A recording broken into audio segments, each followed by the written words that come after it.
ஆலயத்தில் நாம் நுழைகையிலே புது நினைவுகள் எழுகின்றன.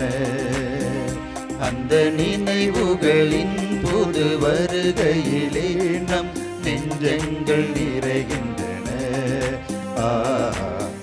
ஆலயத்தில் நாம் நுழைகையிலே புது நினைவுகள் எழுகின்றன.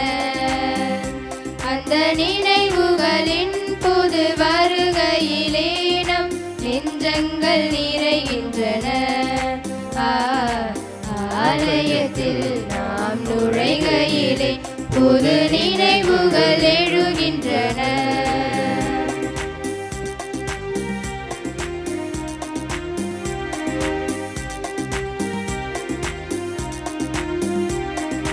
அன்பான மகனை பலி கொடுத்த அபிரகம் இங்கே தெரிகின்றார்.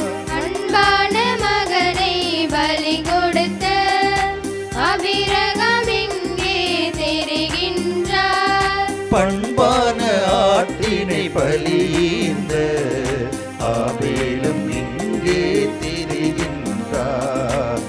ஆலயத்தில் நாம் நுழைகையிலே புது நினைவுகள் எழுகின்றன. அந்த நினைவுகளின் புது வருகையிலே நம் நெஞ்சங்கள் நிறைகின்றன. ஆலயத்தில் நாம் நுழைகையிலே புது நினைவுகள் எழுகின்றன. தந்தை மகன் தூயாவியாரின் பெயராலே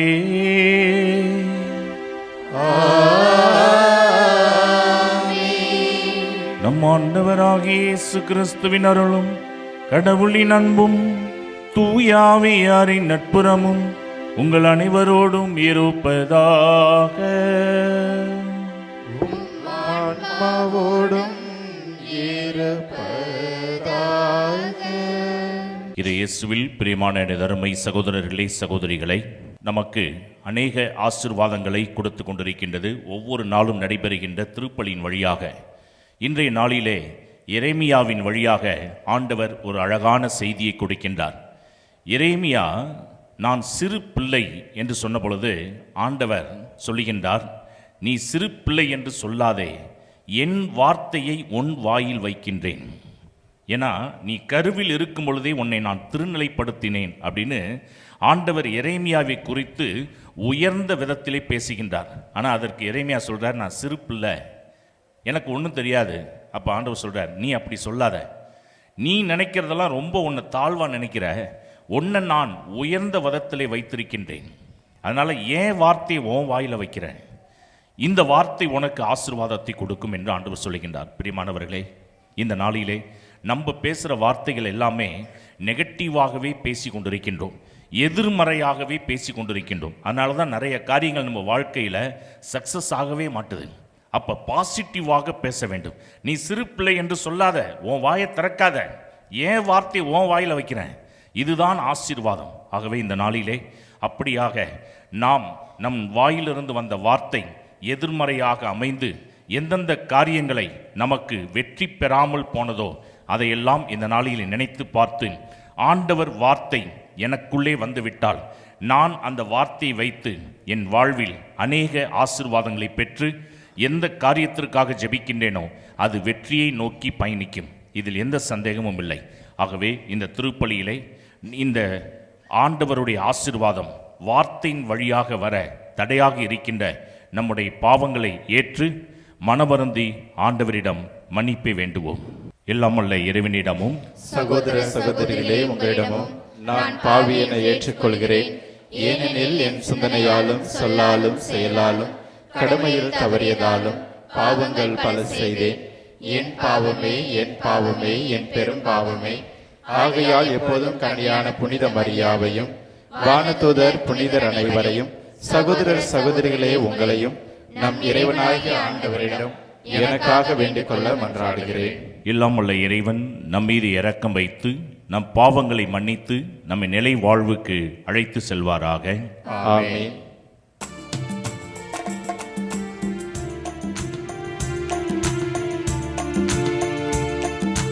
ஆண்டவரே இரக்கமாயிரும்.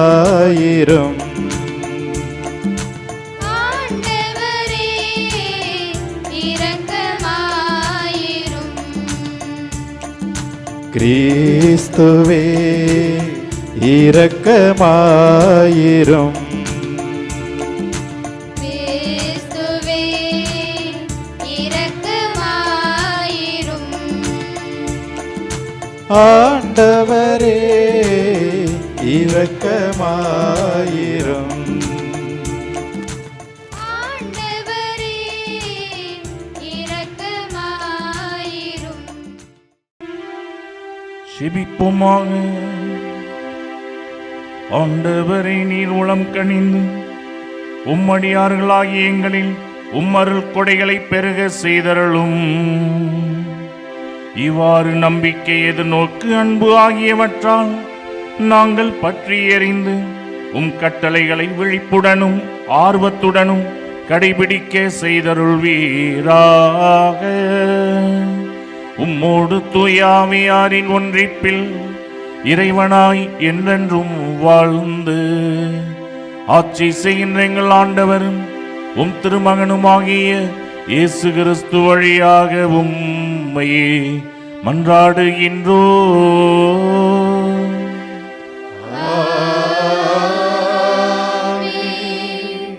முதல் வாசகம். மக்கள் இனங்களுக்கு இறைவாக்கினனாக உன்னை ஏற்படுத்தினேன். இறைவாக்கினர் எரேமியா நூலிலிருந்து வாசகம். இயல் 1, இறை வார்த்தைகள் 1 மற்றும் 4 முதல் 10 முடிய. பென்யமீன் நாட்டு அனத்தோத்தில் இருந்த குருக்களுள் ஒருவரான இலிக்கியாவின் மகன் எரேமியாவின் சொற்கள். எனக்கு அருளப்பட்ட ஆண்டவரின் வாக்கு. தாய் வயிற்றில் உன்னை நான் உருவாக்கும் முன்பே அறிந்திருந்தேன். நீ பிறக்கும் முன்பே உன்னை திருநிலைப்படுத்தினேன். மக்களினங்களுக்கு இறைவாக்கினனாக உன்னை ஏற்படுத்தினேன். நான் என் தலைவராகிய ஆண்டவரே, எனக்கு பேச தெரியாதே, சிறு பிள்ளைதானே என்றேன். ஆண்டவர் என்னிடம் கூறியது, சிறு பிள்ளை நான் என்று சொல்லாதே. யாரிடமெல்லாம் உன்னை அனுப்புகின்றேனோ அவர்களிடம் செல். எவற்றையெல்லாம் சொல்ல கட்டளையிடுகின்றேனோ அவற்றை சொல். அவர்கள் முன் அஞ்சாதே, ஏனெனில் உன்னை விடுவிக்க நான் உன்னோடு இருக்கின்றேன் என்கிறார் ஆண்டவர். ஆண்டவர் தம் கையை நீட்டி என் வாயை தொட்டு என்னிடம் கூறியது, இதோ பார், என் சொற்களை உன் வாயில் வைத்துள்ளேன். பிடுங்கவும், தகர்க்கவும், அழிக்கவும், கவிழ்க்கவும், கட்டவும், நடவும் இன்று நான் உன்னை மக்களினங்கள் மேலும் அரசுகள் மேலும் பொறுப்பாளனாக ஏற்படுத்தியுள்ளேன். ஆண்டவரின் அருள்வாக்கு. இறைவனுக்கு நன்றி. பதிலுரை பாடல் பல்லவி. நீங்கள் பாட வேண்டிய பதில், ஆண்டவரே என் வாய் உமது நீதியையும் மீட்பையும் எடுத்துரைக்கும். ஆண்டவரே என் வாய் உமது நீதியையும் மீட்பையும் எடுத்துரைக்கும். ஆண்டவரே என் வாய் உமது நீதியையும் மீட்பையும் எடுத்துரைக்கும். ஆண்டவரே என் வாய் உமது நீதியையும் மீட்பையும் எடுத்துரைக்கும். ஆண்டவரே உம்மிடம் நான் அடைக்கலம் புகுந்துள்ளேன். ஒருபோதும் நான் வெட்கமுற விடாதேயும். உமது நீதிக்கு ஏற்ப என்னை விடுவித்தருளும். எனக்கு நீர் செவி சாய்த்து என்னை மீட்டு கொள்ளும்.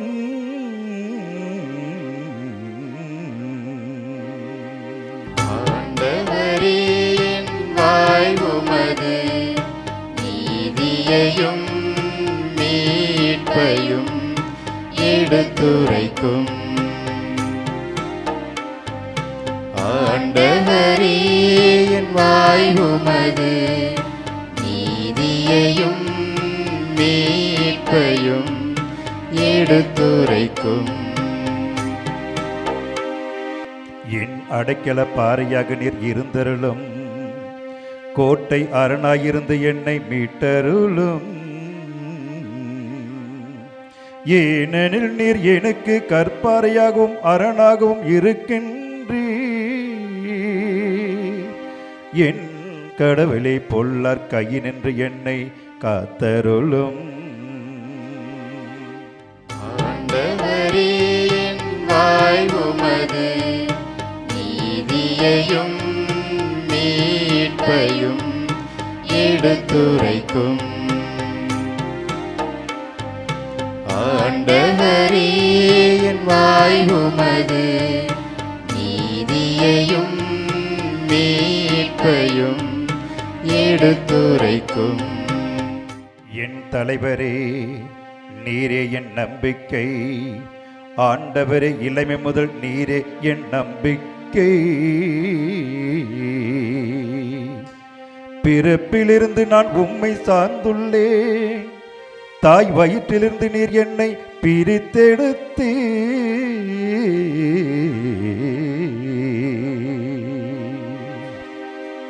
ஆண்டவரே, என் வாய் உமது நீதியையும் மீட்பையும் எடுத்துரைக்கும். ஆண்டவரே, என் வாய் உமது நீதியையும் மீட்பையும் எடுத்துரைக்கும். என் வாய் நாள்தோறும் உமது நீதியையும் நீர் அருளும் மீட்பையும் எடுத்துரைக்கும். கடவுளே, என் இளமை முதல் எனக்கு கற்பித்து வந்தீர். இனி வரும் நாள்களிலும் உம் வியத்தகு செயல்களை அறிவிப்பே.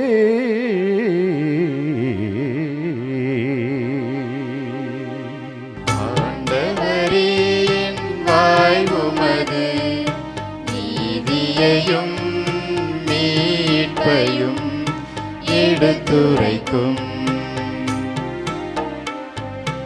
ஆண்டவரே, என் வாய் உமது நீதியையும் மீட்பையும் எடுத்துரைக்கும்.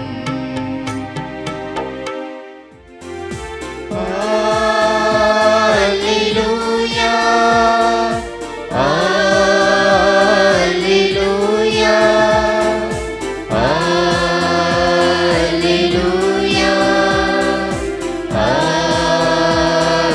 Alleluia, Alleluia, Alleluia, Alleluia, Alleluia, Alleluia,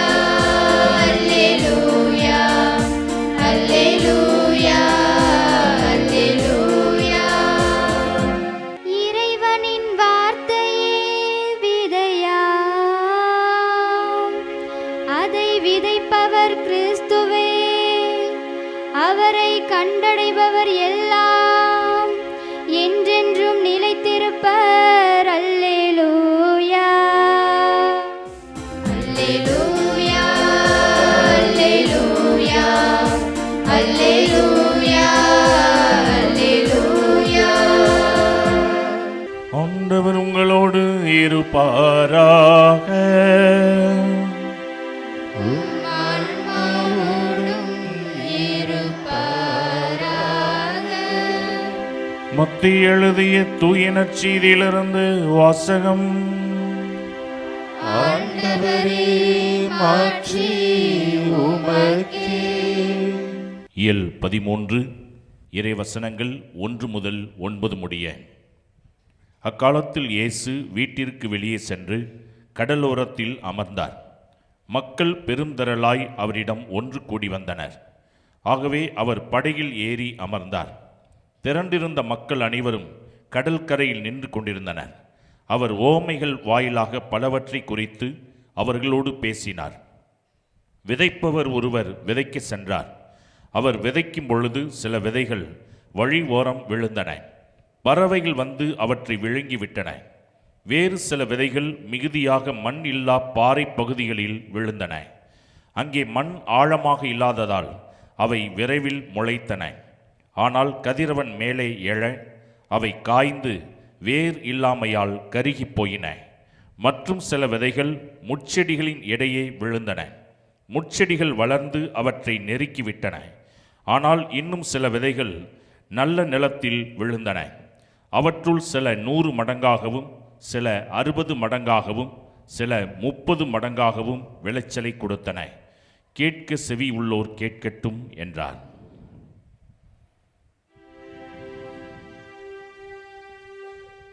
ஆண்டவரின் அருள்வாக்கு. கிறிஸ்துவே உமக்கு புகழ்.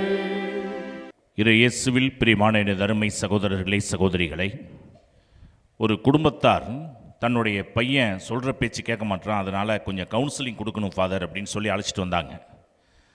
அந்த பையன் என்ன பிரச்சனை அப்படின்னாக்கா, வீட்டில் பெற்றோர் பேச்சை கேட்க மாட்டான், அவன் இஷ்டத்துக்கு செய்கிறான். எவ்வளவோ அப்பா சொன்னாலும் கேட்குறதில்ல, அம்மா சொன்னாலும் கேட்குறது கிடையாது. இவனுக்கு கவுன்சிலிங் கொடுக்கணும் ஃபாதர் அப்படின்னு சொல்லி அழைச்சிட்டு வந்தாங்க. அப்போ அந்த பையனை உட்கார வச்சு அவனை நான் ஒரே ஒரு காரியம் செய்ய சொன்னேன். உனக்கு நல்லா படம் வரைய தெரியுமா? வரைவேன் ஃபாதர். அப்போ உங்கள் அம்மா படம், அப்பா படம், உங்கள் தங்கச்சி படம், ஏன்னா வீட்டில் இருக்கிறது 4 பேர், இவன் கூட பிறந்தது ஒரு தங்கச்சி. உங்கள் 3 பேர், உங்கள் குடும்பத்தில் இருக்கிற 3 பேருடைய படத்தையும் உன் படத்தையும் வர அப்படின்னு ஒரு பேப்பரும் நோட்டு பேப்பரையும் பேனாவும் கொடுத்தாச்சு. அப்போ உட்காந்துக்கிட்டு அவன் அப்படியே படத்தை வரைய ஆரம்பித்தான். படம் வரைஞ்சி முடிஞ்ச உடனே அந்த படத்தை எடுத்து நான் பார்க்குறப்ப, இவன் படத்தை ஒரு பக்கத்தில் போட்டுட்டு 3 பேர் படத்தை, அவங்க அம்மா அப்பா தங்கச்சி 3 பேர் படத்தை சேர்த்து ஒரு மூலையில் போட்டுட்டு இவன் படத்தை மட்டும் தனியாக போட்டு வச்சுருக்கான். ரெண்டாவது, அந்த படத்தை பார்க்கும் பொழுது அவங்க அப்பாவுக்கு கையில் விரலே போடல. என்னடா அது, அவங்க அப்பா பார்த்தா 2 கையிலையும் விரலோட தான் இருக்கிறார், ஆனால் பையன் பார்த்தாக்கா கையில் விரலே போடல. இது 2வது காரியம். அப்போ ஒரு உண்மை அதில் எனக்கு புலப்பட்டது. என்ன அப்படின்னா, அவனுக்கிட்ட என்ன பிரச்சனைன்னு நான் கேட்கல, ஆனால் அவன் வரைந்த அந்த படத்தை வைத்தே அவன் எப்படிப்பட்ட பிரச்சனைகளை இருக்கிறான் அப்படிங்கிறது என்னால் கண்டுபிடிக்கப்பட்டது. என்ன அப்படின்னா, இவங்க குடும்பத்தில் 3 பேர் படத்தையும் போட்டு இவன் படத்தை தனியாக போட்டிருக்கிறான். அப்படின்னா இவன் எதை ஃபீல் பண்ணுறான்? தங்கச்சிக்கு கிடைக்கிற பாசம் பெற்றோர்கள் எனக்கு கொடுக்கல, அதனால் நான் இந்த குடும்பத்திலேயே ஒதுக்கி வைக்கப்பட்ட ஒரு மனிதன் அப்படிங்கிறத அந்த படத்தில் காமிச்சிட்டான். ரெண்டாவது, அவங்க அப்பாவுக்கு கையில் விரல் போடல. அவனை பார்த்து கேட்டேன், ஏண்டா உங்கள் அப்பா தான் விரலோட நல்லா இருக்கிறாரு, நீ ஏண்டா விரல் போடாமல் இருக்கிற? இது இல்லாமல் இருக்கிறது தான் அவருக்கு பெஸ்ட்டு. ஏண்டா இந்த கையை வச்சுக்கிட்டு தான் என்னை அடிக்கிறார், என் தங்கச்சி அடிக்கிறதுல என்ன அடிக்கிறார். அப்போ மனசுக்குள்ளார இருக்கிறது எல்லாமே அவன் வரைந்த அந்த படத்திலே தெளிவாக கிடைத்து விட்டது. பிரியமானவர்களே, வழக்கமாக சொல்லுவாங்க, ஒருத்தவங்க கையெழுத்தை வச்சு அவங்களுடைய தலையெழுத்தை நிர்ணயிச்சிடலாம் அப்படிம்பாங்க. ஒருத்தவங்க எழுதுகிற வார்த்தையை வைத்து உள்ளத்தில் இருக்கிறது வெளிப்படுத்திடலாம் அப்படின்னு.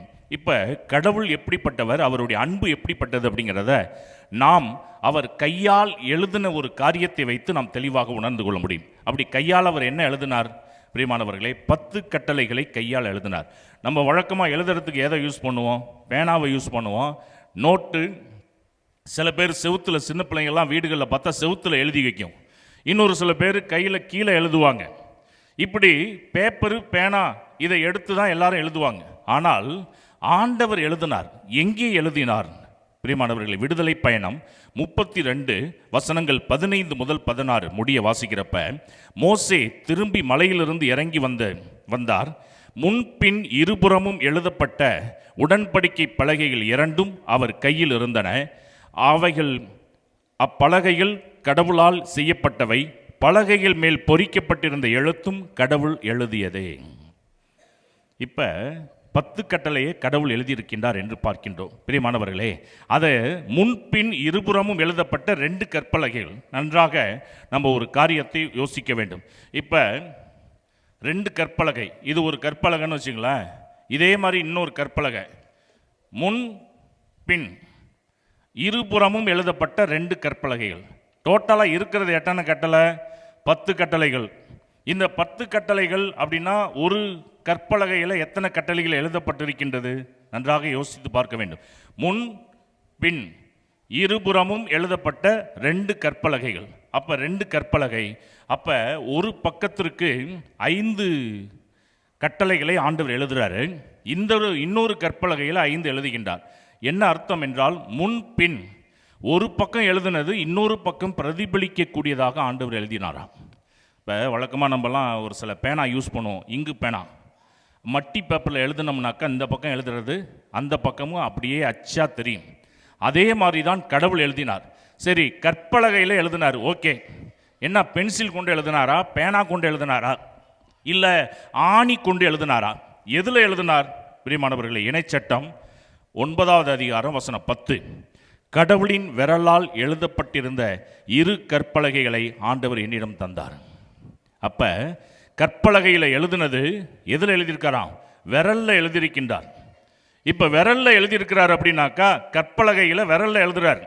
அப்ப அந்த விரல் எவ்வளவு ஸ்ட்ராங்காக இருந்திருந்தால் அந்த விரல்ல எழுதினது இந்த பக்கம் எழுதினது அந்த பக்கம் பிரதிபலிக்க கூடியதாக இருக்கின்றது என்றால் எதற்காக ஆண்டவர் இந்த 10 கட்டளை நமக்கு கொடுத்திருக்கிறார்னாக்கா உள்ளே ஒரு வாழ்க்கை, வெளியில ஒரு வாழ்க்கை இருக்கக்கூடாது. 10 கட்டளையை பின்பற்றுகின்ற ஒவ்வொருவரும் உள்ளத்தில் இருக்கிறத வெளியில பிரதிபலிக்கக்கூடியவர்களாக வாழ வேண்டும் என்பதற்காக தான் இந்த 2 பக்கமும் பிரதிபலிக்கக்கூடியதாக முன்பின் இருபுறமும் எழுதப்பட்ட 2 கற்பலகைகளை ஆண்டவர் என்னிடம் கொடுத்தார் என்று வேதம் சொல்லுகின்றது. பிரியமானவர்களே, அப்ப ஆண்டவர் எதை நினைக்கிறாரோ அதை கையில எழுதி என் பிள்ளைகள் உள்ளத்துல உன்னை ஃபாலோ பண்ணி வெளியில ஒரு வாழ்க்கை வாழக்கூடாது. உள்ளத்துல என்ன இருக்குதோ அதுதான் வெளியே வர வேண்டும். அப்படிதான் என் பிள்ளைகள் வாழ வேண்டும் என்பது கடவுளுடைய விருப்பமாக இருக்கின்றது. இதை இயேசு கிறிஸ்துவில் பிரியமானவர்களே, வேதத்திலே நாம் அநேக காரியத்தை பார்க்கும் பொழுது ஆண்டவருடைய வார்த்தையை உள்ளத்தில் ஏற்றுக்கொண்டால் அந்த வார்த்தையை வெளி அலங்காரத்திலும் அந்த வார்த்தையை பிரதிபலிக்கக்கூடியவர்களாக நாம் வாழ வேண்டும். இதை தான் ஆண்டவர் நமக்கு தெளிவாக சொல்லிக் கொடுக்கின்றார். பிரியமானவர்களே, திருத்தூதர் பணி 28வது அதிகாரம் வசனம் 1 முதல் 5. அங்கே ஒரு அழகான ஒரு காரியத்தை ஆண்டவர் சொல்லுகின்றார். பவுல் அவருடைய சீடர்களோட நற்செய்தி அறிவிக்கிறதுக்கு ரோமை நகரை நோக்கி செல்கின்றார். அப்படி ரோமைக்கு போகின்ற வழியிலே இப்பெல்லாம் நமக்கு ஏரோப்ளேன், ஹெலிகாப்டர், பஸ், ட்ரெயின், இது எல்லா வசதியும் இருக்குது. ஆனா அந்த காலத்தில் எந்த வசதியுமே இல்லை. அப்ப ஒரே ஒரு இடத்திலிருந்து இன்னொரு இடத்துக்கு போகணும்னாக்க எதுல போக வேண்டும்? கப்பல்ல தான் போக வேண்டும். அப்ப கப்பல்ல போக வேண்டும் என்றால் இந்த கப்பல்ல இந்த நற்செய்தி அறிவிக்கிறதற்கு பவுலடியாரும் அவருடைய சீடர்களும் கப்பல்ல போய் கொண்டிருக்கும் பொழுது இவர்கள் ரோமைக்கு போகின்றார்கள். ரோமைக்கு போகின்ற வழியிலே அந்த கப்பல்ல ஒரு சேதாரம். அந்த சேதாரத்தில் அந்த கப்பல் சுக்குநூறாக உடைக்கப்பட்டு ஐயோ நம்ம எப்படியாவது உயிர் பிழைத்தால் போதும் என்று சொல்லி இப்போ நம்ம இடத்துலலாம் ஹெலிகாப்டர், ஏரோப்ளேனில் ஏதாவது ஃபால்ட் ஆயிடுச்சுனாக்கா பேராஷூட் கொடுத்து உயிரை காப்பாற்றிங்கன்னு சொல்லிடுறாங்க. இப்போ கப்பல் நடுக்கடலில் போயிட்டு இருக்கும் பொழுது திடீர்னு ஏதாவது ஃபால்ட் ஆயிடுச்சுனாக்கா எப்படி உயிரை காப்பாற்றிக்கிறது? அந்த காலகட்டத்தில் மிதக்கக்கூடிய கட்டைகள் அந்த கப்பலில் இருக்கும். இந்த கட்டையை எடுத்துக்கொண்டு அதை பிடித்து கொண்டு அப்படியே அது எந்த திசை நோக்கி போகின்றதோ அப்படியே அவர்கள் சென்று விடுவார்கள். இப்ப பவுலடியாரும் சீடர்களும் அவர்கள் போய்கொண்டிருக்கின்ற அந்த கப்பல் சேதமடைந்து விடுகின்றது. உயிரை காப்பாற்றிக்கிறதுக்கு அந்த கப்பல் மாலுமி என்ன செய்யறாரு? அங்க மிதக்கக்கூடிய கட்டைகளை எடுத்து ஆளுக்கு ஓனா கொடுத்துறாரு. இந்த கட்டையை பிடித்து கொண்டு இவர்கள் அப்படியே மிதந்து வரும் பொழுது மால்தா அப்படிங்கிற ஒரு தீவுக்கு வந்து சேர்ந்து விடுகின்றார்கள். அந்த தீவில் இருக்கிறது குளிர் பிரதேசம். இவங்க கட்டையை பிடிச்சிக்கிட்டு வரும் பொழுது உடம்பெல்லாம் நனைஞ்சிருக்குமா? நனைஞ்சிருக்காதா? நனைஞ்சிருக்கும். ஏன்னா கட்டையை பிடிச்சிக்கிட்டே மிதந்து வராங்க. அந்த தீவுக்கு வந்துடுறாங்க. மழை பெய்யுது, குளிர், ஏற்கனவே உடம்பு நனைஞ்சிருச்சு, மழை பெஞ்சிக்கிட்டு இருக்குது, குளிராக இருக்கின்றது. இப்போ குளிர் காய்வதற்கு கரை சேர்ந்ததுக்கு அப்புறம் இந்த மால்தாங்கிற தீவில் இப்படியே பார்க்குறாங்க, எங்கடா நம்மளாம் எல்லாம் ஒன்றா சேர்ந்து தீ மூட்டத்தை நம்ம மூட்டி குளிர் காய வேண்டும் என்று. அப்போ அங்கங்கே இருக்கிற விறகுக்கட்டை எல்லாத்தையும் கொண்டுட்டு வந்து ஒன்றா சேர்த்து போட்டு அங்கே நெருப்பை பற்ற வச்சு எல்லாரும் குளிர் காய்கிறாங்க. அப்போ அந்த கூட்டத்தில் பவுலடியார் என்ன செய்கிறாரு? ஒரு சில விறகை கொண்டுட்டு வர்றார். கொண்டுட்டு வந்து அந்த சுள்ளிகள் வெளியே எரிஞ்சிக்கிட்டு இருக்கும் பொழுது அது உள்ளே போடும் பொழுது ஏற்கனவே ஒரு பாம்பு அந்த விறகு கட்டைக்குள்ளார சுற்றி இருந்திருக்கு. இப்போ பற்ற வைத்தவுடன் அந்த பாம்பு வெளியே வருது. இவர் கீழே இருக்கிற பாம்பு வெளியே வரும் பொழுது இவர் விறகு கட்டை கொண்டுட்டு வந்து கரெக்டாக அதை போடுறப்ப வெளியே வந்த பாம்பு யாருடைய கையை கவிக்கிடுச்சு? பவுலடியார் கையை கவி கொண்டது. இப்போ உங்கள்கிட்ட ஒரு கேள்வி, ஒரு பாம்பு டிஸ்டர்ப், அதுவும் என்ன பாம்பா? கட்டு விரியன் பாம்பு, விரியன் பாம்பு என்று வேதம் சொல்லுகின்றது. இப்போ ஒரு பாம்பு வெளியே வருதுன்னா தொந்தரவு பண்ணாமல் இருந்தால் நம்மளை ஒன்றும் பண்ணாது. அது பாட்டு அக்கடான்னு விறகுக்குள்ளார சுற்றி இருந்தது. இப்போ நெருப்பை பற்ற வச்சு கிளப்பி விட்டது யார்? பவுலடியாரும் அவருடைய கும்பலும். இப்போ வெளியில் வர பாம்பு கோபமாக வந்திருக்குமா, சாதுவாக வந்திருக்குமா? கோபமாக வந்திருக்கும். கோபமாக வந்த பாம்பு போட்டு தள்ளாமல் பவுலடியார் கையை முத்தம் கொடுத்ததாம், கவ்வி கொண்டது. ஏன் அந்த பாம்பு அவர் கையை கடிக்கல? பல்லு இல்லையா? பிரியமானவர்களே, ஏன் அந்த பாம்பு அவரை கடிக்கவில்லை? லூக்கா நற்செய்தி 10:19 பாம்பு, அதாவது நற்செய்தி அறிவிக்கிறவங்களுக்கு எப்படிப்பட்ட அதிகாரத்தை நான் கொடுத்துருக்கேன்னு ஆண்டவர் சொல்றார். பாம்புகளையும் தேள்களையும் மிதிக்கவும் பகைவரின் வல்லமை அனைத்தையும் வெல்லவும் உங்களுக்கு அதிகாரம் கொடுத்திருக்கின்றேன், உங்களுக்கு எதுவும் தீங்கு விளைவிக்காது. என் வார்த்தையை யார் ஒருத்தவங்க பின்பற்றாங்களோ பாம்பு கூட உங்களை ஒன்றும் பண்ணாதியா ஆண்டவர் சொல்கிறார். ஒரு தடவை கும்பகோணத்துலேருந்து திருச்சியில் ஜபக்கூட்டம் நடத்துறதுக்கு நான் போகிறேன். காரில் நல்ல வெட்ட வெயில், காரில் போகும்பொழுது ஏசி போடணுங்கிறதுக்காக ஜன்னல் எல்லாத்தையும் க்ளோஸ் பண்ணிவிட்டு காரை ஓட்டிகிட்டு போகிறேன். கும்பகோணத்துலேருந்து திருச்சி வரைக்கும் 2.5 மணி நேரம் ட்ராவல் பண்ணி போகிறேன். போயிட்டு காரை அப்படி ஓப்பன் பண்ணாக்கா காதுகிட்டேருந்து உரசிக்கிட்டு ஒரு பாம்பு எனக்கு முன்னாடி கீழே ஜம்ப் பண்ணி ஓடிட்டுருக்கு. அப்போ தான் எனக்கு புரிஞ்சது, 2.5 மணி நேரம் 2.25 மணி நேரம் அந்த பாம்பு என் கூடவே சீட்டில் ட்ராவல் பண்ணிக்கிட்டு வந்திருக்குது. எனக்கு தெரியல. காரை ஓட்டிக்கிட்டே போகிறேன். ஏசியில் அதுவும் காற்று வாங்கிட்டு வருது. ஓசியில் வெளியில் அந்த பாம்பு எனக்கு முன்னாடி ஜம்ப் பண்ணி ஓடுது. இந்த 2.5 மணி நேரத்தில் அது போட்டு தள்ளுறதுக்கு எவ்வளோ நேரம் இருக்கும்? ஆனால் அந்த இடத்துல அந்த பாம்பு கடிக்காமல் அந்த வாயை கட்டி போட்டது யார் என்றால் ஆண்டவர். நற்செய்தி அறிவிக்கின்றவர்களுக்கு எப்படிப்பட்ட ஆற்றலை ஆண்டவர் கொடுத்திருக்கின்றார் என்பதற்கு என்னுடைய வாழ்க்கையில் நடந்த இது ஒரு உதாரணம். பிரியமானவர்கள், இன்றைய முதல் வாசகத்தில் வரும் பொழுது எரேமியாவை பார்த்து ஆண்டவர் சொல்றார், என் வார்த்தையை உன் வாயில வைக்கிறேன். என் வார்த்தையை அறிவிக்கின்ற பிள்ளைகளுக்கு நான் ஆசீர்வாதத்தை கொடுக்கின்றேன். எப்படிப்பட்ட ஆசீர்வாதம்? என் வார்த்தையை யாரெல்லாம் அறிவிக்கின்றார்களோ எதுவும் உங்களுக்கு ஒன்றும் பண்ண முடியாது. அது மனிதர்களாக இருக்கலாம், விலங்குகளாக இருக்கலாம், பறவைகளாக இருக்கலாம். இந்த உலகத்தில் யார் ஒருவர் நற்செய்தி அறிவிக்கின்றவர்கள் இருக்கின்றார்களோ அவர்களுக்கு எதிராக யார் எந்த சூழ்ச்சி செய்தாலும் அந்த சூழ்ச்சிகள் எல்லாவற்றிலும் அவர்களே விழுவார்களை ஒழிய ஆண்டவர் இவர்களை விழத்தாட்ட மாட்டார். ஆண்டவர் சொல்றார் இந்த முதல் வாசகத்தில், ஏன் வார்த்தையை ஓ வாயில வைக்கிறேன் ஐயா, ஏன் வார்த்தையை ஓ வாயில வைக்கிறேன். இந்த வார்த்தை ஆசீர்வாதமான வார்த்தையாக இருக்கின்றது. இந்த வார்த்தையை நீர் அநேகருக்கு எடுத்துச் சொல்ல வேண்டும் என்று இந்த முதல் வாசகத்தில் ஆண்டவர் சொல்றார். எதற்கு? உள்ளத்துல போற வார்த்தை எப்படி வெளியில செயலாற்ற போகின்றதாம். அதாவது பிடுங்கவும், தகர்க்கவும், அழிக்கவும், கவிழ்க்கவும், கட்டவும், நடவும், இப்படிப்பட்ட ஆசீர்வாதத்தை இந்த வார்த்தை உனக்கு கொடுக்கின்றது என்று சொல்லுகின்றார். பிரியமானவர்களே, ஆகவே இந்த வார்த்தை இன்றைய நற்செய்திக்கு வரும் பொழுது ஆண்டவர் சொல்றார், விதைப்பவர் ஓமையில் ஆண்டவர் சொல்றார், விதை என்பது வார்த்தை. யாருடைய வார்த்தை? ஆண்டவருடைய வார்த்தை. இது விதைக்கப்படுற நிலம் எது? நீங்களும் நானும் தான். இப்போ உங்களுக்கு 1 ஏக்கர் நிலம் இருக்குனாக்கா எதை காமிப்பீங்க? மண்ணை தானே எடுத்து காமிப்பீங்க. இதுதான் என் நிலம்னு. எல்லைக்கல்லை தானே காமிப்பீங்க. அதுலேருந்து இது வரைக்கும் என் நிலம்னு. அதை தவிர வேறு எதை காமிக்க முடியும்? நிலம்னா மண்ணு தான். அப்போ விதைப்பவர் ஓமையில் ஆண்டவர் சொல்கிறாரு, இறை வார்த்தை விதை. அதை விதைக்கிற நிலம் நீங்கள் தான். அப்போ நாம தான் அந்த நிலம். ஏன்னா ஏன் ஆண்டவர் நம்மளை நிலம்னு சொல்கிறாருன்னா, இந்த உடம்பை எதிலிருந்து ஆண்டவர் உருவாக்கி இருக்கிறார்? மண்ணிலிருந்து தான் உருவாக்கி இருக்கின்றார். மனிதனே நீ மண்ணாக இருக்கிற, மண்ணுக்கே போவ. அப்போ அந்த மண்ணு தான் நிலம். அப்போ நாம தான் அந்த நிலம். இந்த நிலம் நல்ல நிலத்தமாக மாறுனுச்சுனாக்கா ஆண்டவர் விதைக்கிற விதை 30 மடங்கு, 60 மடங்கு, 100 மடங்காக பலன் கொடுக்கும் என்று ஆண்டவர் என்று சொல்லுகின்றார். பிரியமானவர்களே, அர்ச்சிஸ்டர் சுவாமிநாதர் அவருடைய வாழ்க்கையில் ஜெபமாலை பற்றி மாதா இவருக்கு தான் முதல்ல சொன்னாங்க. இந்த ஜெபமாலை பற்றி சொன்னவுடன் இவர் எல்லாருக்கும் நற்செய்தி அறிவிக்கின்றவராக மாறுகின்றார். ஆண்டவருடைய வார்த்தை அறிவிக்கின்றார். அப்போ ஒரு இடத்துல ஜெபமாலையை பற்றி சொல்லும் பொழுது அந்த கூட்டத்தில் விபச்சார பெண் ஒருத்தி இருக்கிறார். அந்த பெண்ணுடைய பெயர் கத்ரினாள். அப்போ ஜெபமாலையை ஜெபிக்கிற எண்ணம் அந்த பெண்ணுக்குள்ளே உருவாகுது. ஆனால் பாவ வாழ்க்கையை மட்டும் விடலை. அந்த பெண் செய்கின்ற வாழ்க்கை காரியம் விபச்சார தொழில் செய்கின்றாள். ஆனால் இந்த ஜெபமாலையை மட்டும் டெய்லி இந்த அச்சிட்ட சுவாமிநாதர் சொல்லிட்டார், இனிமேல் நம்ம டெய்லி ஜெபமாலை ஜெபிக்கணும். காலையிலையும் சாயங்காலமும் இந்த அம்மா ஜெபமாலையை ஜெபிக்கிறத விடலை. ஆனால் அதிலிருந்து பாவத்திலிருந்து மீளவில்லை. தொடர்ந்து பாவம் செஞ்சுக்கிட்டே இருக்குது இந்த அம்மா. அப்போ ஒரு நாள் இந்த அம்மா என்ன செய்யுமா, விபச்சார தொழிலில் ஈடுபடுகின்ற இந்த அம்மா கதவை திறந்து வைத்து வழியில் எந்தாவது அழகான இளைஞன் வருகின்றானா என்று பார்த்து கொண்டு இருக்கும்.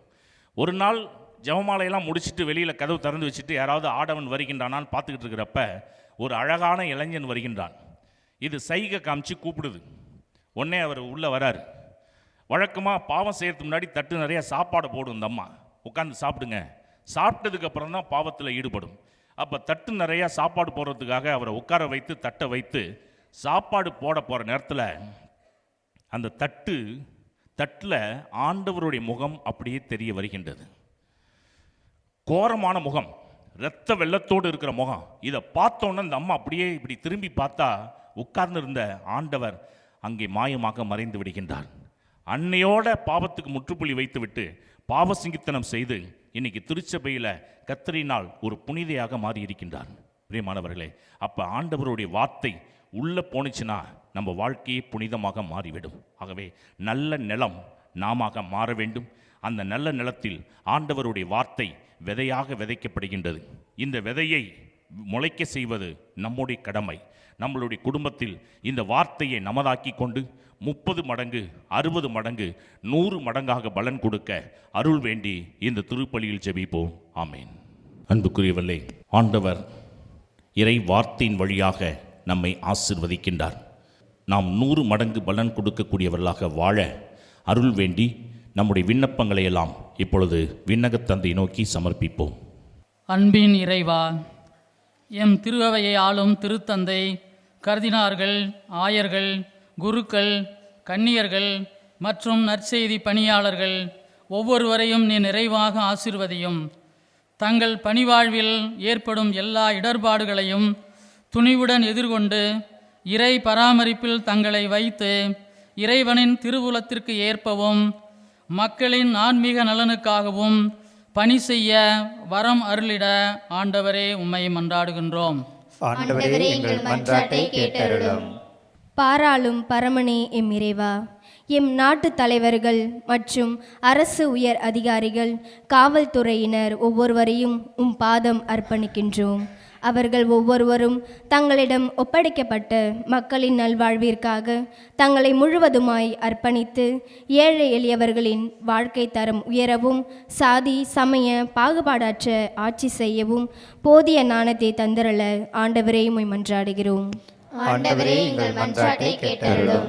அன்பின் இறைவா, இன்று உலகமெங்கும் உமது நற்செய்தியின் தூதுவனாக சென்று மக்களை இறை நம்பிக்கையில் வேரூன்றி நிற்க செய்யும் மாதா தொலைக்காட்சியினையும் அதில் பணி செய்யும் ஆயர் மற்றும் அருட்தந்தையர்கள், அருட்சகோதரிகள் மற்றும் பொது நிலையினர் அனைவரையும் நீர் நிறைவாக ஆசிர்வதியும். தொடர்ந்து மாதா தொலைக்காட்சி நன்கொடையாளர்களையும் ஆசிர்வதித்து மாதா தொலைக்காட்சி மென்மேலும் வளர வரம் அருள ஆண்டவரை உம்மை மன்றாடுகின்றோம். ஆண்டவரே, எங்கள் மன்றாட்டை கேட்டருளும். வாழ்வு தரும் வார்த்தையாகி எம் இறைவா, விதையாகிய உம் வார்த்தையை நாங்கள் அனைவரும் எங்கள் செவியினால் கேட்டும் மனதில் இருத்தி உள்ளத்தில் வேரூன்று செய்து நல்ல நிலத்தில் விழுந்த விதையைப் போல் 30, 60, 100 மடங்காக பலன் அளித்திடும் நல்ல மனிதர்களாக வாழ வரமருளிட இறைவாமை மன்றாடுகின்றோம். ஆண்டவரே, எங்கள் மன்றாட்டை கேட்டருளும். நம்முடைய தனிப்பட்ட தேவைகளுக்காக சிறிது நேரம் மௌனமாக மன்றாடுவோம். வரங்களை வாரி வழங்கும் வள்ளலாகிய இறைவா, உம்முடைய திருமுன்னிலையில் சமர்ப்பித்திருக்கின்ற அனைத்து மன்றாட்டுகளுக்கும் கனிவாய் செவி சாய்த்து எங்களை ஆசிர்வதிக்க வேண்டும் என்று எங்கள் ஆண்டவராய் கிறிஸ்து வழியாக உம்மை மன்றாடுகின்றோம். ஆமென். காணிக்கை தரும் நேரம் கடவுளே உன் திருமுன்னே அன்பென்னும் பலியாக அள்ளித்தரும் நேரம். என்னை படைத்தேன் இன்றும் என்றும் உந்தன் உகந்த காணிக்கையா. என்னை படைத்தேன் என்றும் என்றும் உந்தன் உகந்த காணிக்கையா. காணிக்கை தரும் நேரம் கடவுளே உன் திருமுன்னே அன்பென்னும் பலியாக அள்ளித்தரும் நேரம்.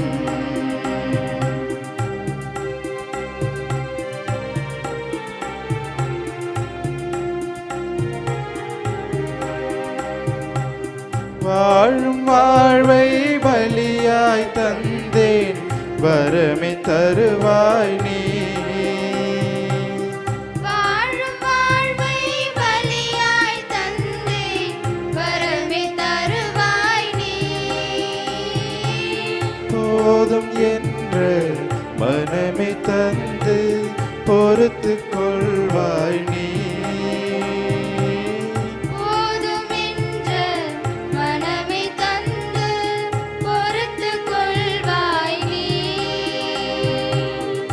அன்பு தேவனும் நீ, என் வாழ்வின் ஜீவனும் நீ. என் அன்பு தேவனும் நீ, என் வாழ்வின் ஜீவனும் நீ, என் வாழ்வின் ஜீவனும் நீ. காணிக்கை தரும் நேரம் கடவுளே உன் திருமுன்னே. சகோதர சகோதரிகளை, என்னுடையதும் உங்களுடையதுமான பலி எல்லாம் வல்ல இறைவனுக்கு ஏற்றதாகும்படி மன்றாடுங்கள்.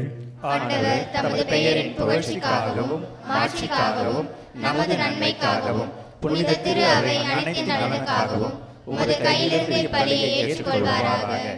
இறைவா, பழைய ஏற்பாட்டு பல்வேறு பலிகள் உம் திருமகனின் நிறைவான ஒரே பலியில் முழுமை பெறச் செய்தி. ஆபேலின் காணிக்கைகள் மீது ஆசி வழங்கி புனிதப்படுத்தியது போல உமது மாட்சியின் மேன்மைக்காக இறைப்பற்றுள்ள உம்மடியார்கள் ஒவ்வொருவரும் செலுத்தும்படியே ஏற்று அது அனைவரின் மீட்புக்கும் பயன்படச் செய்தருள்வீராக. எங்கள் ஆண்டவராகிய கிறிஸ்து வழியாக உம்மையே மன்றாடுகின்றோ.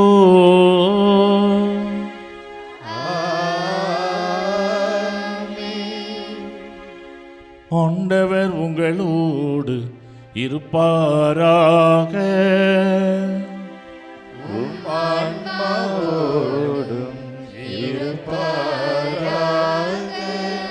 இதயங்களை மேலே எழுப்புங்கள். ஆண்டவரிடம் எழுப்பியுள்ளோம். நம் இறைவனாகிய ஆண்டவருக்கு நன்றி கூறுவோம். அது தகுதியும் நீதியும் ஆனது. ஆண்டவரே, தூயவரான தந்தையே, என்றும் உள்ள இல்லாமல்ல இறைவா, என்னாலும் இவ்விடத்திலும் நாங்கள் உமக்கு நன்றி செலுத்துவது மெய்யாகவே தகுதியும் நீதியும் ஆகும்.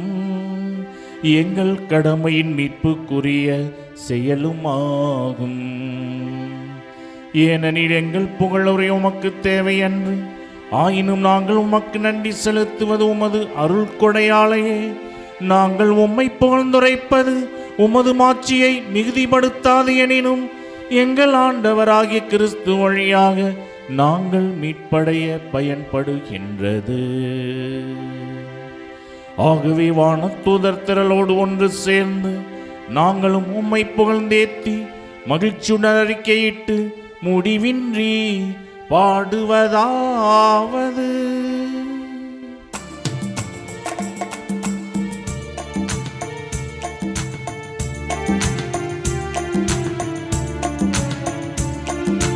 தூயவர் தூயவர் தூயவர் வான்படைகளின் கடவுளம் ஆண்டவர்.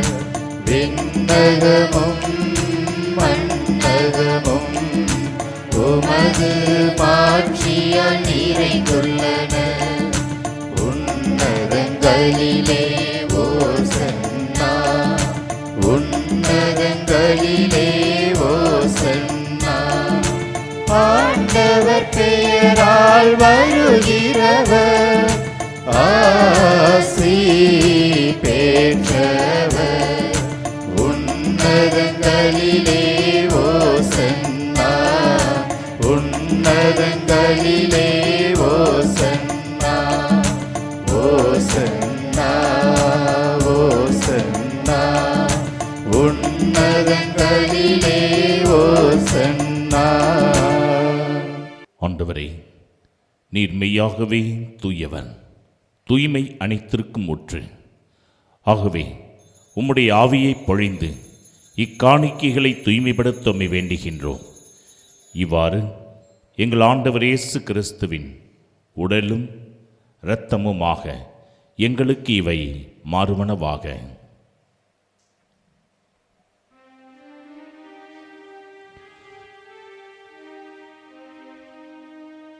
அவர் பாடுபட உளம் கனிந்து தம்மை கையளித்த போது அப்பத்தை எடுத்து நன்றி செலுத்தி அதை பிட்டு தம் சீடர்களுக்கு அளித்து கூறியதாவது: அனைவரும் இதிலிருந்து பெற்று உண்ணுங்கள், ஏனெனில் இது உங்களுக்காக கையளிக்கப்படும் என் உடல்.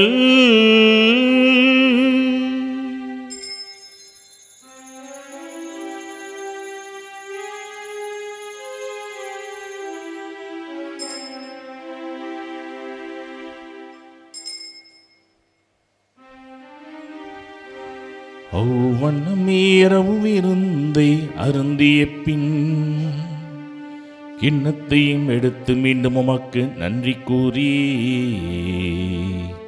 தம் சீடர்களுக்கு அளித்து அவர் கூறியதாவது: அனைவரும் இதிலிருந்து பெற்று பருகுங்கள், ஏனெனில் இது புதிய நிலையான உடன்படிக்கைக்குரிய என் இரத்தத்தின் கிண்ணம். இது பாவ மன்னிப்புக்கென்று உங்களுக்காகவும் பலருக்காகவும் சிந்தப்படும். இதை என் நினைவாக செய்யுங்கள்.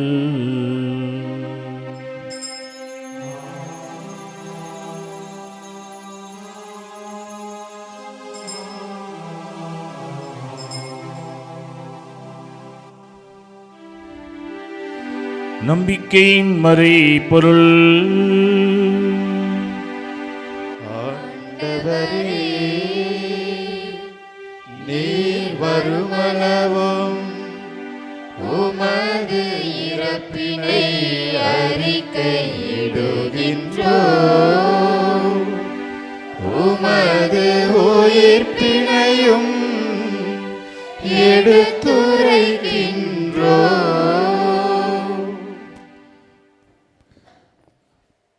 ஆகவே ஆண்டவரே, நாங்கள் கிறிஸ்துவின் இறப்பினையும் உயிர்ப்பினையும் நினைவு கூர்ந்து வாழ்வு தரும் அப்பத்தையும் மீட்பளிக்கும் கிண்ணத்தையும் உமக்கு ஒப்புக் கொடுக்கின்றோம். உம் திருமுன் நின்று உமக்கு ஒழியும் புரிய தகுந்தவர்களை நாங்கள் ஏற்றுக்கொண்டு எனவே உமக்கு நன்றி செலுத்துகின்றோம். மேலும் கிறிஸ்துவின் உடலிலும் இரத்தத்திலும் பங்கு கொள்ளும் எங்களை தூய ஆவியார் ஒன்று சேர்க்க வேண்டுமென உம்மை தாழ்மையுடன் மன்றாடுகின்றோம். ஆண்டவரே, உலகெங்கு பரவியிருக்கும் அது திரு அவையை நினைவு கூர்ந்தருளும். எங்கள் திருத்தந்தை பிரான்சிஸ், எங்கள் ஆயர் ஜீவானந்தம், எல்லா திருநிலையினர் ஆகிய அனைவரோடும் உமது திரு அவை அன்பில் நிறைவு பெற செய்தருளும். இன்றைய திருப்பலியில் பங்கெடுத்து உமது இறை ஆசிரை இந்த திருப்பலியின் வல்லமை ஒவ்வொரு குடும்பத்திலும் மன மாற்றத்தை கொடுத்து ஆசீர்வாதத்தோடு இவர்களை வாழ்வாங்கு வாழச் செய்வீராக. மேலும் உயிர்த்தெழும் எதிர்நோக்குடன் துயில் கொள்ளும் எங்கள் சகோதர சகோதரிகளை இறந்தோர் அனைவரையும் இரக்கத்துடன் நினைவு கூர்ந்து உமது திருமுக ஒளியினுள் ஏற்றருளும். எங்கள் அனைவர் மீது இரக்கமாயிரும்.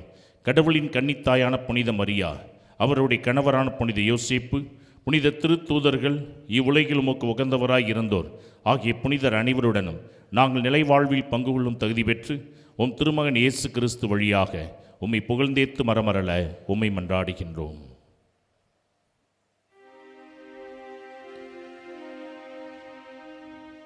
இவர் வழியாக இவரோடு இவரில் எல்லாம் வல்ல இறைவனாகிய தந்தையே, தூயாவியாரின் ஒன்றிப்பில் எல்லா புகழும் ஆட்சியும் என்றென்றும் உமக்கு உரியதே.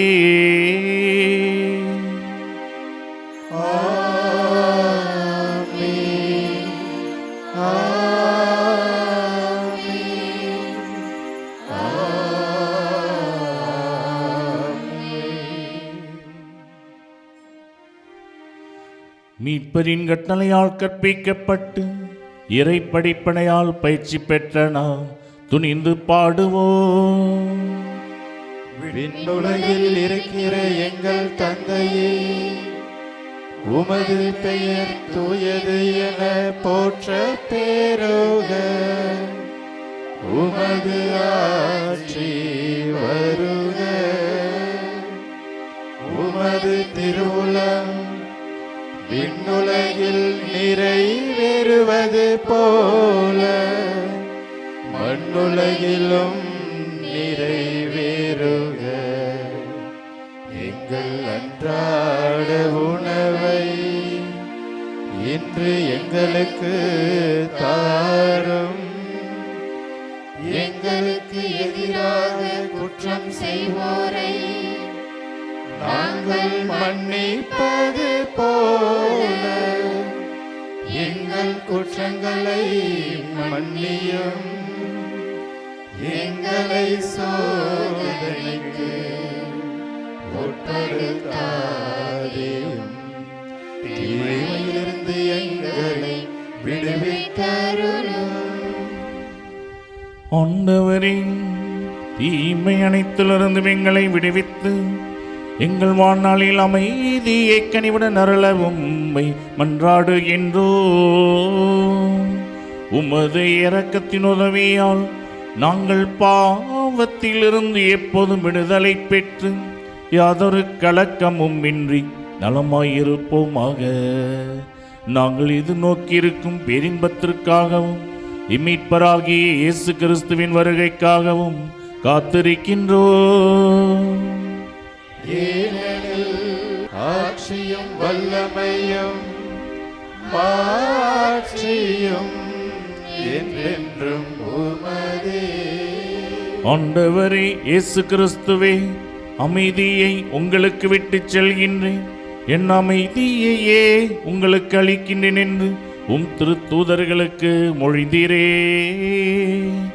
எங்கள் பாவங்களை பாராமல் உமது திரு அவை நம்பிக்கையை கண்ணோக்கி உமது திருவுளத்திற்கேற்ப அதற்கு அமைதியையும் ஒற்றுமையையும் அளித்தருள்வீராக.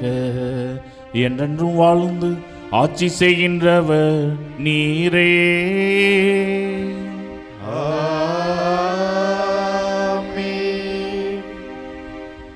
ஆண்டவருடைய அமைதி உங்களோடு என்றும் இருப்பதாக. உம் ஆன்மாவோடும் ஒருவருக்கொருவர் அமைதியை பகிர்ந்து மகிழ்வோம்.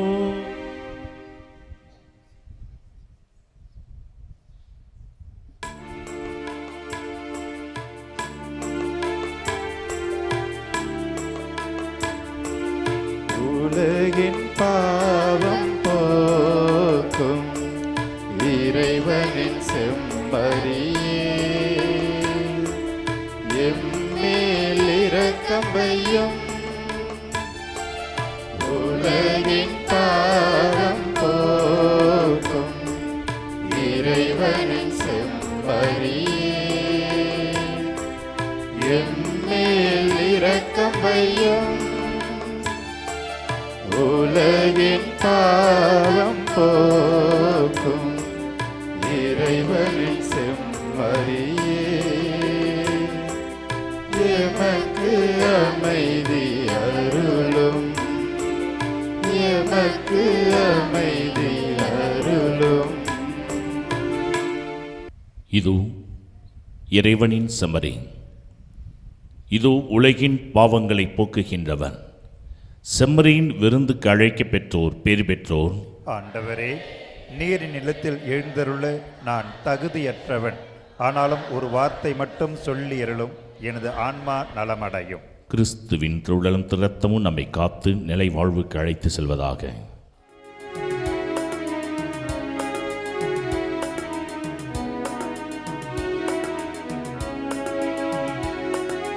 என் ஆன்ம உணவேவா, என்னுள்ள உயிரேவா, நீ இன்றி போனால் நான் வீழ்ந்து போவேன், நான் வாழ என்னகம் வா. என் ஆன்ம உணவே வா, என்னுள்ள உயிரே வா, நீ இன்றி போனால் நான் வீழ்ந்து போவேன், நான் வாழ என்னகம் வா. என் ஆன்ம உணவே வா.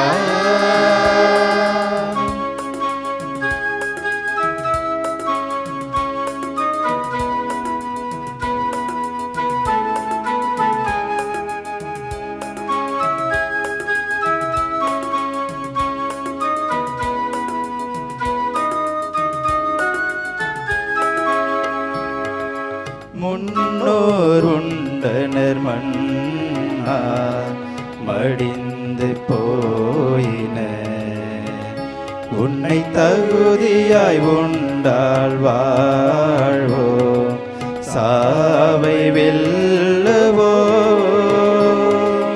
முன்னோருண்டக மன்னா மடிந்து போயினர்.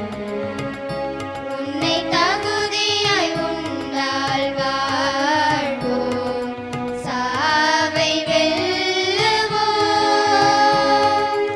ஆவலாய் அழைத்தேன் வா இறைவா, இந்த ஏழைக்கு உன்னருள் தாயிறைவா. ஆவலாய் அழைத்தேன் வா இறைவா, இந்த ஏழைக்கு உன்னருள் தாயிறைவா. உன்னில் நான் என்னில் நீ வாழ்ந்திட வரம் தர என் ஆன்ம உணவே வா, என் உள்ள உயிரே வா. நீ என்று போனால் நான் வீழ்ந்து போவேன், நான் வாழ என்னகம் வா, என் ஆன்ம உணவே வா. நன்றி கூறி மன்றாடுவோமாக. ஆண்டவரே, விண்ணகமறை நிகழ்வுகளால் நீர் நிறைவு செய்த மக்களுடன் கனிவாய் தங்கியிருக்கவுமே வேண்டுகின்றோ. பழைய நிலையில் இருந்து வாழ்வின் புதிய நிலைக்கு நாங்கள் கடந்து செல்ல செய்வீராக. எங்கள் ஆண்டவராகிய கிறிஸ்து வழியாக உம்மை மன்றாடுகின்றோ.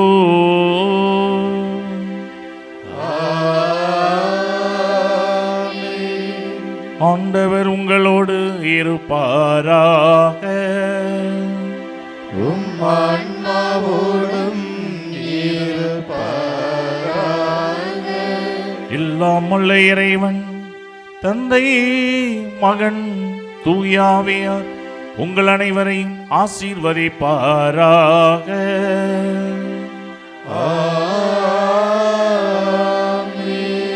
இறை அன்பில் என்றும் வாழ சென்று வாருங்கள். திருப்பலி நிறைவேறிற்று. இறைவனுக்கு நன்றி. மனசெல்லாம் மெல்ல மெல்ல மரியே உன் பேரை சொல்ல, அகமே அகமே அருள் நிறையுதம்மா. பூக்கும் நந்தவனம் போலெந்தன் மனம் தினம் அருளால் அருளால் அம்மா உன்னருளால். கைத்தாளம் போடுவோம், மகிழ்ந்து கூடுவோம், காலம் ஊதுவோம், புகழ்ந்து பாடுவோம். ஜெபமாலை சூட்டி மங்களங்கள் கூறுவோம். மனசெல்லாம் மெல்ல மெல்ல மரியே உன் பேரை சொல்ல, அகமே அகமே அருள் நிறையுதம்மா. பூக்கும் நந்தவனம் போல் எந்தன் மனம் தினம் அருளால் அருளால் அம்மா உம்மருளா.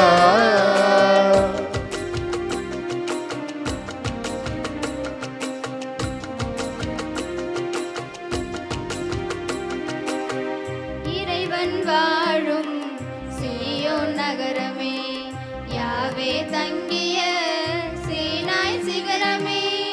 இறைவன் வாழும் சீயோன் நகரமே, யாவே தங்கிய சீனாய் சிகரமே. அழிந்திடா பேழையே, அழகான சோலையே, விண்ணக வாசலே மாசில்லாத கண்ணியே,